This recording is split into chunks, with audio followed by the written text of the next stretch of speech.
Friends and welcome back to my YouTube channel Deepa engineers point with Deepa Chaurasia.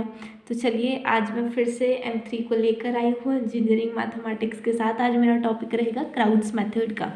बहुत सारे लोगों का मुझे पर्सनली मैसेज आया, कॉल आया कि प्लीज़ आप इस टॉपिक पर वीडियो बनाइए। सो इसीलिए आज मैं ये टॉपिक ले रही हूँ। तो चलिए हम लोग फटाफट से स्टार्ट करते हैं हमारा न्यूमेरिकल। जैसे कि यहाँ पे दिया हुआ है हमारा क्वेश्चन, क्राउड्स मेथड जो है वो किस कंडीशन पे वर्क करता है। तो सबसे पहले इसके 4 हमारे स्टेप्स होंगे जिसे हमें ध्यान रखना है, ठीक है। तो मैं एक क्वेश्चन भी दिखाती हूँ, स्टेप्स भी दिखाती हूँ, तो आप लोग देख सकते हैं कि हमारा क्वेश्चन क्या है। Solve x + 2y + 3z = 14, 2x + 5y + 2z = 18, 3x + 2y + 5z = 22। तो ये हो गया हमारा इक्वेशन। इसी थ्री इक्वेशन को हम लोग फॉलो करके अपना नेक्स्ट टर्म जो है उसको कैलकुलेट करेंगे। तो यहाँ पे ax = b, ठीक है। ax = b हमारा फर्स्ट स्टेप होगा। नेक्स्ट स्टेप होगा हमारा a = lu। L का मतलब होता है लोअर ट्रायंगुलर मैट्रिक्स और U का मतलब होता है अपर ट्रायंगुलर मैट्रिक्स। जब हम लोग लोअर ट्रायंगुलर मैट्रिक्स को सॉल्व करेंगे तो हमारे अपर ट्रायंगुलर टर्म्स जो है वो 0 हो जाएंगे, और जब हम लोग अपर को सॉल्व करेंगे तो हमारे जो लोअर ट्रायंगुलर मैट्रिक्स है उसके टर्म्स 0 हो जाएंगे। तो आई होप आपको क्लियरली अंडरस्टैंड हो रहा हो। तो Ly = जब मैं थर्ड स्टेप सॉल्व करूँगी तो वो हो जाएगा Ly = b, और last one is Ux = y। तो चलिए आपके मन में डाउट आ रहा होगा, ये Ux YZ छोड़ो, फटाफट से न्यूमेरिकल बताओ ताकि ये कंसेप्ट क्लियर हो, ठीक है। तो हम लोग आ गए हमारे फर्स्ट स्टेप की ओर। हमारा फर्स्ट स्टेप क्या कहता है, यहाँ पे ध्यान दीजिए। हमारा फर्स्ट स्टेप कहता है ax = b। फर्स्ट स्टेप हमारा कहता है ax = b। फर्स्ट स्टेप क्या कह रहा है, ax = b। तो a क्या है हमारा, a हमारा जो कोएफिशिएंट के साथ में जो भी टर्म दिया है वो a होगा। जैसे कि यहाँ पे देख सकते हैं x का कोएफिशिएंट हमारा 1 होगा तो हमने 1 ले लिया। y का कोएफिशिएंट x y z के टर्म में ही रहेगा, राइट। तो उसी तरह y का कोएफिशिएंट जो है वो 2 है, z का कोएफिशिएंट जो है वो 3 है, यहाँ हमारा x का कोएफिशिएंट 2 है, यहाँ हमारा x का कोएफिशिएंट 3 है।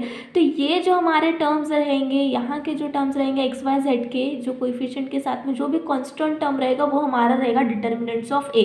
तो ये कहलाएगा हमारा a। अब इंटू x क्या होगा, x y z, राइट। ये x y z के फॉर्म में है तो हमने x y z ले लिया। = b। b क्या है मेरा, ये जो टर्म मेरे को इक्वल टू के इधर दिया है 14, 18, 22। तो 14, 18 और 22 ये हो गया हमारा b। तो फर्स्ट स्टेप में हमें क्या शो करना था, ax = b। तो हमने सॉल्व कर दिया ax = b। तो हमारा फर्स्ट स्टेप यहाँ पे खत्म होता है। अब हम लोग बढ़ते हैं अपने अगले स्टेप की ओर।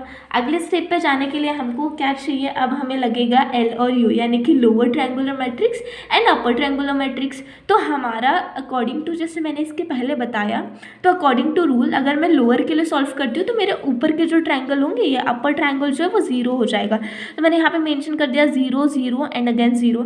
अब यहाँ पे मैंने ले लिया ABCDEF। अब ज़रूरी नहीं है कि ABCD ही लेना है, क्या आपके अकॉर्डिंग आप कुछ भी ले सकते हो। ABCD के अलावा आपको और भी बहुत सारे टर्म्स है लेने के लिए, जैसे कि U1 U2 ऐसे भी लिया जाता है, बट ABCD मेरे ख्याल से ज़्यादा इजी हो जाता है, तो मैंने इस फॉर्म में ले लिया इसको। अब जैसे कि मैंने यहाँ पे F तक के कंप्लीट कर दिया, तो F तक के कंप्लीट कर दिया, तो F के आगे के जो मेरे अल्फ़ाबेट्स रहेंगे वो मैं U में लूँगी, ठीक है। तो अब U के लिए देखिए, अपर ट्रायंगुलर मैट्रिक्स के लिए मेरे जो लोअर ट्रायंगुलर टर्म्स है वो 0, तो मैंने इन तीनों को 0 रख दिया और उसके बाद में फिर मैंने ले लिया। अब इसमें जो डायगोनल एलिमेंट्स रहेंगे, डायगोनल एलिमेंट्स यूनिटी यानी कि 1, डायगोनल में क्या रहेंगे, 1 रहेंगे। इसके अलावा F के बाद में जो भी टर्म्स आते हैं वो लिख दिया हमने EFGHI, ठीक है। तो ये हमारा U हो गया, ये हमारा V हो गया। अब सॉल्व किस तरह से करना है वो हम लोग आगे करते हैं। तो जैसे कि मैंने कहा कि अब सॉल्व करते हैं A = LU, यानी कि मेरा जो नेक्स्ट स्टेप है उसकी तरफ बढ़ते हैं। तो स्टेप नंबर 2 में मुझे सॉल्व करना है A = LU। तो A है मेरा डिटर्मिनेंट्स ऑफ A, तो सॉरी वेदर की वजह से थोड़ी खांसी हो चुकी है मुझे। अब हम लोग देखते हैं आगे। डिटर्मिनेंट्स ऑफ A मैंने एज इट इज़ लिख लिया है, उसके बाद में L और U। तो L मेरा जो था वो मैंने लिख लिया है और U जो था वो मैंने लिख लिया है। अब हमें क्या करना है, अब हमें करना है first row into first column, second row second column, third row third column, मतलब इस तरह का हमारा जो टर्म है, जो मैंने इसके पहले भी बताया है मैट्रिसेस के अंदर। तो वो अगर आप लोगों को ध्यान होगा तो अच्छी बात है, अगर नहीं होगा तो मैं हूँ बताने के लिए, डोंट वरी। तो 10 इंटू 10 A इंटू 1 करती हूँ तो ये A हो जाएगा। Next A into G, first row second column, first row third column, first row first column के साथ में ए ले लिया, फर्स्ट रो सेकेंड कॉलम के लिए मैंने क्या लिया A into G, and last one is first row and third column A into H.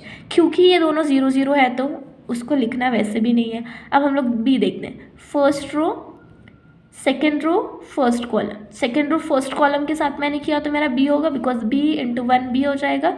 फिर से second row and second column, तो ये क्या हो जाएगा बी जी प्लस दिस, यानी कि C, C into 1 C, B G plus C. उसके बाद में हम लोग आते हैं second row third column, second row third column exactly. तो सेकेंड रो में है B into H, B H plus C into I C आई।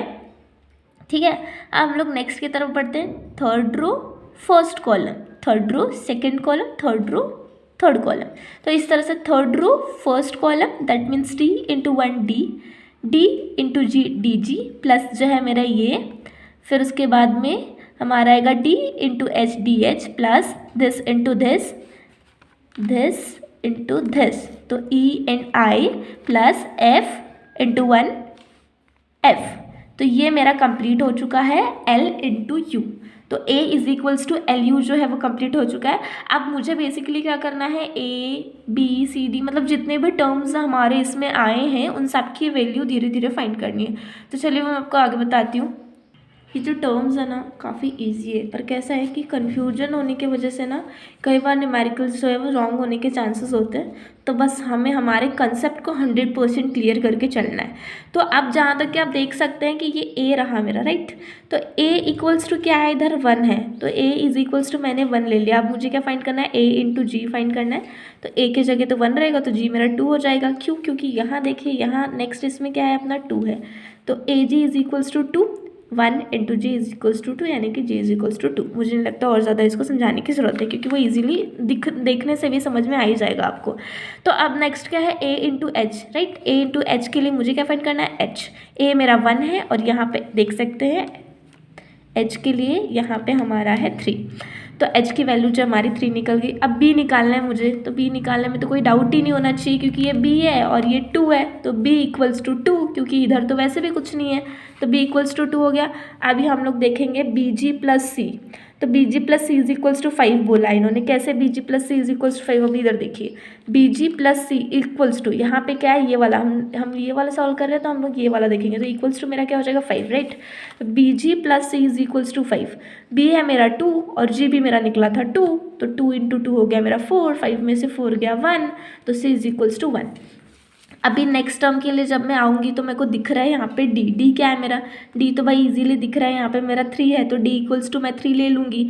अब उसके बाद में नेक्स्ट टर्म क्या है, डी जी प्लस ई, तो ये रहा मेरा D G plus E is equals to 2, क्योंकि यहाँ पे क्या है मेरा 2, जो हम लोग सॉल्व करें बस हमारा ध्यान वहीं पर होना चाहिए और कहीं नहीं। ये देखिए डी जी प्लस ई और ये है थर्ड वाला, सॉरी थर्ड रो का सेकेंड कॉलम, राइट। तो यहाँ पे हम लोगों ने लिख लिया D G plus E is equals to 2, तो डी की वैल्यू कितनी है मेरी 3 और जी की वैल्यू है मेरी 2, तो ये हो जाएगा 6 and 2 - 6 is equals to -4। Next one है B H plus C I is equals to 2, B की वैल्यू है 2, एच की वैल्यू है 3 और सी की वैल्यू है 1 और मुझे फाइंड करना है आई। तो इन सब को जब मैं टोटल कैलकुलेट करूँगी तो आई की वैल्यू मेरी मिल जाएगी -4। देखिए लास्ट हमारा एक बच गया है D H plus I E plus F, right. तो इसको हम लोग सॉल्व कर, तो D H plus I E plus F is equals to 5, तो डी तो मेरा 3 था, एच मेरा 3 था, ये सारी चीज़ मैंने पहले कैलकुलेट कर दी है। साइड में आप लोग चाहो तो एक साइड में एक रफ पेज में लिख के रखें कि कन्फ्यूजन क्रिएट ना हो।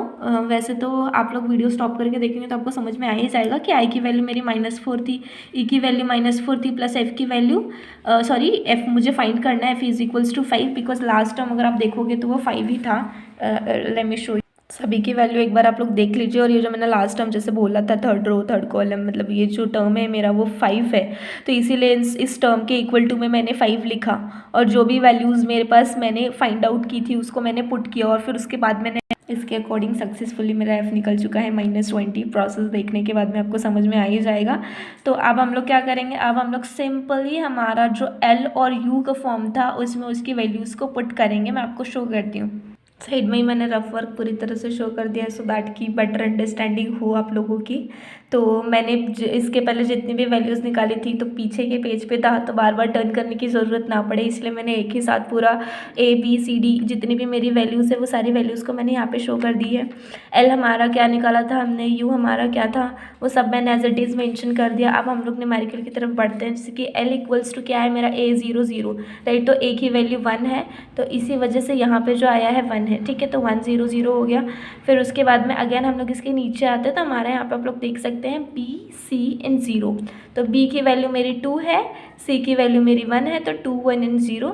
फिर उसके बाद में D E F, तो D की वैल्यू निकाला था मैंने 3। उसके बाद में E की वैल्यू मैंने निकाला -4 और F की वैल्यू निकाला 20, तो वो होना चाहिए 3 -4 और 20। तो यहाँ पे देखिए 3 -4 और 20। सेम उसी तरह U के लिए, ये तो मेरा 1 ही था, डायगोनल एलिमेंट मेरा 1 ही रहेगा, नीचे के टर्म 0 रहेंगे, बस ये 3 टर्म्स मुझे देखने हैं, राइट। तो G की वैल्यू आप लोग देख सकते हैं, G जो है मेरा 2 है। H की वैल्यू, H कहाँ गया, H यहाँ रहा, H की वैल्यू मेरी 3 है और I मेरा -4। तो ये L और ये हो गया U। तो L और U को हमने सेपरेटली लिख लिया है। अब हम लोग बढ़ते हैं अपने थर्ड स्टेप की तरफ, जिसका है LY = B। मैं डीपली तो बता ही रही हूँ और मैं दिखा भी दूँगी, क्योंकि ऐसे बहुत लंबा वीडियो हो जाता है, तो इसलिए मैं कोशिश करूँगी कि मतलब कम से कम टाइम में आपको पूरी तरह से चीज़ें एक्सप्लेन करूँ। तो LY = B और Y = J के अब हमने क्या किया, ABCD को पकड़ा, राइट। तो I हमारा ख़त्म हो गया, I तक के हमने कंसिडर कर लिया, तो Y कंसिडर कर रहे हैं हम लोग कि J के L है मेरा, ठीक है। तो L की वैल्यू क्या है मेरी, हाँ ये जो मैंने L निकाला वही LY = B। तो L ये टर्म हो गया, Y ये टर्म हो गया और B तो आप सब जानते ही हैं कि B जो मेरा इक्वेशन के बाद निकला था, मैं आपको दिखा, ये वही B जो है वो मेरा इक्वेशन के बाद निकला था, मैंने यहाँ पे शो भी किया कि ये मेरा B है। तो L Y और B, देखिए LY और B, तो ठीक है, मैंने लिख दिया जो भी मेरा B का टर्म था, 14 था, 18 था, 22 था, ये हमने लिख दिया। अभी ना इसमें ना Y को सॉल्व किया हुआ है, मतलब J के L की वैल्यू निकाली है। तो वैसे तो यह टर्म इजी है, क्योंकि इसके पहले हमने जैसे ABCD के एक एक टर्म को निकाला, सेम वैसे इसको फाइंड आउट करना है, बट आई गेस कि डाउट रह सकता है माइंड में, तो इसीलिए मैंने इसका रफ सोल्यूशन किया है। मैं आपको वो शो करा देती हूँ, आई थिंक उसको एक्सप्लेन करने की ज़रूरत नहीं पड़ेगी। चलिए बता ही देती हूँ, ये भी J की वैल्यू 14 निकली। वो 14 कैसे आई, बिकॉज J = 14 और यहाँ पे 1 है, तो इक्वल्स टू अगर मैं 1 × J करती = 14, तो डेफिनेटली J तो मेरा 14 ही आने वाला है। उसके बाद में K की वैल्यू मेरी -10 है। J देखिए प्रोसेस 2 × J किया, 2 × J + K = 18 किया है। फिर इसको सॉल्व करती हूँ तो K की वैल्यू -10 आ जाती है। फिर उसके बाद में इसको सॉल्व करूँगी मैं, 3J - 4K, 3J - 4K - 20L, तो इसकी वैल्यू मेरी मिलती है +3। तो ये रहा J के L की वैल्यू, यानी कि 14 - 10 and positive. Little bit mistake की वजह से ये मैंने 1 कर दिया था, बट ये 3 है, तो मैं यहाँ पे फिर से लिख देती हूँ अगर आप लोग चाहो तो। क्या है मेरा 14 था एंड देन -10 था और फिर उसके बाद में मेरा +3 था। अब मैंने यहाँ पे लिख के ब्रैकेट क्लोज कर दिया है, यही टर्म मैंने फिर से लिखा है, सो इसलिए प्लीज़ कंफ्यूज ना हो। मैं कोशिश करती हूँ कि कन्फ्यूजन से दूर रखूँ सबको, ठीक है। तो UX = Y, मेरा स्टेप नंबर 3, जैसे मैंने Y निकाला तो मेरा स्टेप नंबर 3 जो है वो पूरी तरह से कंप्लीट हो चुका है। अब मैं स्टेप नंबर 4 में आऊँगी, जिसमें है UX = Y। तो इसमें भी मैंने थोड़ी सी मिस्टेक कर दी, जिसकी एक प्लस माइनस की वजह से बहुत बड़ी गड़बड़ हो जाती है, तो उसके वजह से थोड़ा सा कट करना पड़ा मुझे, बट मैं अपना पॉजिटिव दे रही हूँ, मतलब अपना 100% दे रही हूँ, ठीक है। तो U की वैल्यू तो आपको पता है, भी नो कि U हमारा यहाँ से निकला है, तो U की वैल्यू तो एज इट इज़ रहेगी। उसके बाद में U × X Y Z, जो कि मैंने बोला था कि X Y Z के टर्म में ही रहेगा, और Y की वैल्यू मैंने यहाँ पे निकाला है, तो 14 - 10 और 3 यहाँ पे निकल चुका है हमारा। तो U × X = Y। अभी इसको भी सॉल्व करेंगे, जैसे इसके पहले हमने इसको सॉल्व किया सेम तरीके से मुझे इसको भी सॉल्व करना है, और उसी के बाद मेरे x की वैल्यू 1 और y की वैल्यू 2 और z की वैल्यू +3 निकल जाएगी। अगर ये भी चाहो तो ठीक है, मैं इसको भी सॉल्व कर देती हूँ। देखिए यहाँ पे रफ वर्क कर रही हूँ मैं, आपको समझना चाहिए। ये देखिए 1x है, 1x प्लस ये क्या हो जाएगा 2y plus 3z is equals to 14। ये मेरा फर्स्ट। नेक्स्ट क्या रहेगा मेरा, यहीं कंटिन्यू करती हूँ, ठीक है। नेक्स्ट क्या रहेगा मेरा, अब ये देखिए ये क्या है 1 है और ये 0, तो 0 को x के साथ मल्टीप्लाई करूँगी, no need to write it, यानी कि 1y हो जाएगा, तो हो जाएगा 1y minus 4z is equals to -10, ठीक है। ये मेरा सेकेंड टर्म हो जाएगा। और थर्ड टर्म क्या है मेरा, थर्ड टर्म है 1z इज इक्वल्स टू +3, यानी कि z इज इक्वल्स टू क्या हो जाएगा मेरा 3, तो z की वैल्यू मेरी 3 मिल गई। अब इस वैल्यू को मैं इसमें पुट करूँगी तो 1y माइनस 4 इंटू z की वैल्यू क्या मिली, ऐसे एक्जैक्टली z की वैल्यू मेरी 3 है, तो यहाँ मैं मेंशन कर देती हूँ 3 इज इक्वल्स टू -10। अब मैं y को सॉल्व करूँगी तो क्या मिलेगा मेरा, मुझे तो पता है कि 4 3 से क्या होता है 12, यहाँ माइनस है, यहाँ जाएगा तो प्लस में हो जाएगा, मतलब कि आफ्टर सोल्यूशन करने के बाद में मेरा आंसर यहाँ पे आता है 2। अब ये मुझे लगता है कि इसके बाद में आपको कोई डाउट होना चाहिए, क्योंकि मैं बहुत ज़्यादा डीपली एक्सप्लेन कर रही हूँ। ओके, तो 1 and 2x, okay 1x plus 2y की वैल्यू क्या मिली मेरी, अगेन 2 प्लस 3 z की वैल्यू क्या मिली थी मेरी 3 इक्वल्स टू 14।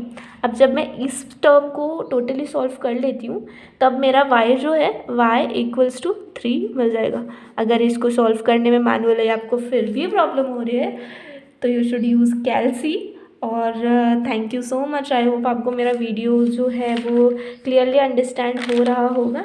जैसे कि अगर होता है कि हमने जो सोल्यूशन निकाला है वो सच में सही है या नहीं, तो इस तरह के अगर डाउट आता है तो हम लोग क्वेश्चन को सॉल्व करके देख सकते हैं। जैसे कि यहाँ पे मैंने लिखा है x plus 2y plus 3z is equals to 14, तो x की वैल्यू मतलब x के जगह पे हम लोग x की वैल्यू रखेंगे, y के जगह पे y की वैल्यू रखेंगे, z की जगह पे z की वैल्यू रखेंगे, और वो 14 के इक्वल में आ रहा है कि नहीं वो सारी चीज़ें हम लोग चेक करेंगे। सो आई होप समझ में तो ये था हमारा crowds method. Thank you so much, इसी तरह मेरे वीडियो के साथ बने रहिए।